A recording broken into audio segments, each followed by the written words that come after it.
Bonjour et bienvenue sur gpf1.ch. Aujourd'hui, un mag F1 un peu particulier puisque nous allons faire une présentation complète de la saison 2011, écurie par écurie, pilote après pilote. On commence par l'écurie Red Bull Racing, motorisée par Renault. Il aura fallu seulement 6 saisons à Red Bull pour remporter le championnat du monde. Consécration méritée au regard des sommes investies depuis des années par la boisson énergétique dans toutes les disciplines du sport automobile. Le génial Newey semble avoir pondu une RB7 aussi dominatrice que sa devancière. Red Bull pourra ainsi défendre très chèrement ses titres. Avec la voiture numéro 1, Sebastian Vettel. Entre ennui mécanique et grosse bourde, il aura fallu le soutien inconditionnel de son équipe et surtout une fin de saison époustouflante pour permettre à Sébastien de devenir le plus jeune champion du monde de toute l'histoire de la Formule 1. Si ce titre lui a donné un peu de maturité, il sera difficilement délogeable. Sans aucun doute, l'homme à battre. Avec la voiture numéro 2, Mark Webber. Alors qu'il était en tête une bonne partie du championnat 2010, une fin de saison catastrophique le priva du titre. Beaucoup ont dit que l'Australien avait raté là sa dernière chance de coiffer la couronne. Mais à bientôt 35 ans, il sera encore là et plus revanchard que jamais.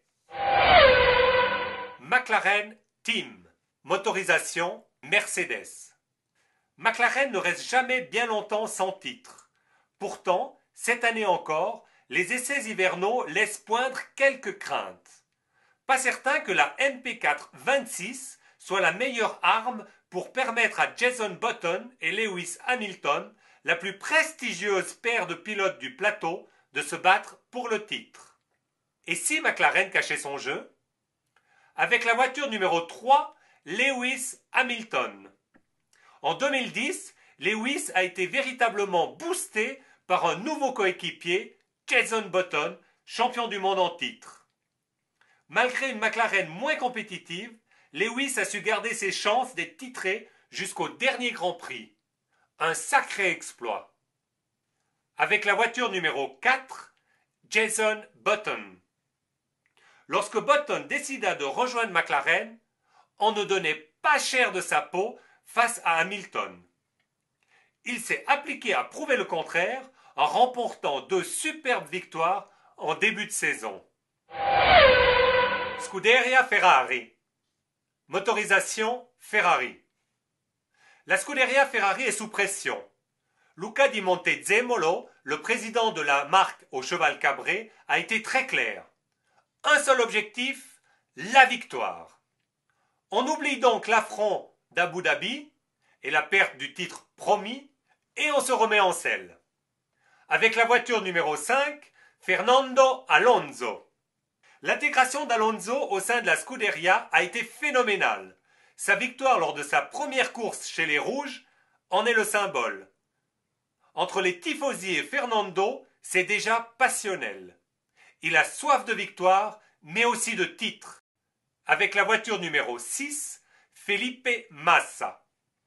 L'arrivée triomphale d'Alonso a complètement éclipsé l'ex-fougueux brésilien, surtout après l'épisode d'Hockenheim où il a dû s'effacer pour laisser la victoire à son équipier. Il se sait condamné à d'excellents résultats.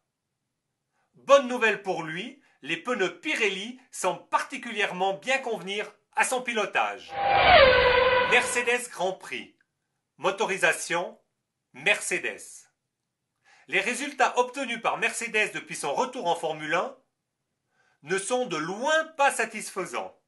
Engager un pilote retraité, certes avec le plus beau des palmarès, n'est pas en soi gage de réussite. Mais attention, le géant allemand n'a pas dit son dernier mot. Norbert Haug et Ross Brawn nous promettent de grosses surprises.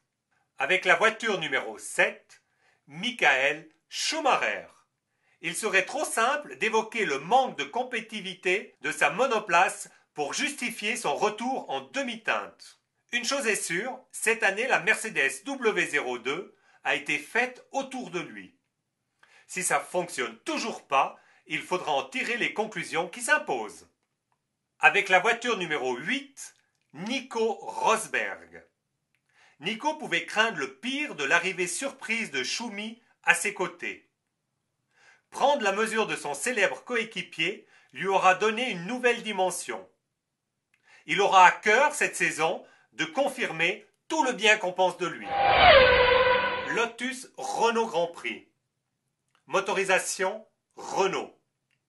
Le terrible accident de Kubica à quelques semaines du début de la saison aura été un sacré coup dur pour l'écurie d'Eston. D'autant plus que les essais hivernaux ont montré que la R31 possédait des solutions techniques très intéressantes. Éric Bouillet a pris la décision qui s'imposait en engageant Nick Heidfeld, pilote d'expérience, pour développer cette belle monoplace noire et or, appelée dorénavant Lotus Renault. Avec la voiture numéro 9, Nick Heidfeld. C'est donc à Nick Heidfeld que revient la lourde tâche de remplacer Kubica. Son manque de charisme ne devrait pas empêcher le petit Allemand, 1,65 m, de saisir ce qui ressemble à sa dernière chance. Lors des premiers essais avec l'écurie Lotus Renault, il s'est déjà comporté en leader. Il mérite la confiance qu'on lui accorde. Avec la voiture numéro 10, Vitaly Petrov. Pour sa première saison en Formule 1, le Russe n'a pas convaincu, mais il a su trouver des arguments sonnants et trébuchants pour convaincre Lotus Renault de lui laisser une seconde chance. Rapide mais très inconstant, il joue aujourd'hui sa dernière carte. Williams. Motorisation Cosworth. L'écurie Williams a beaucoup fait parler d'elle ces dernières semaines. Malheureusement, c'était plus au sujet de sa future cotation en bourse que pour des raisons sportives. À la recherche d'argent frais, Williams a dû se séparer du prometteur Hülkenberg, mais conserve le moteur Cosworth et Barrichello. Avec la voiture numéro 11, Rubens Barrichello. L'homme aux plus de 300 grands prix n'a vraiment rien perdu de sa motivation. Il s'investit totalement dans son rôle de leader et est déterminé à faire revenir Williams en haut de la feuille des temps. Il ne songe nullement à la retraite. Avec la voiture numéro 12, Pastor Maldonado. Il ne sera rien pardonné aux Vénézuéliens que tous les spécialistes, déçus du limogeage de Hülkenberg, attendent au contour. Il porte bien la casquette du pilote payant, mais personne ne peut cependant lui enlever son titre de GP2, certes acquis à la 4e tentative.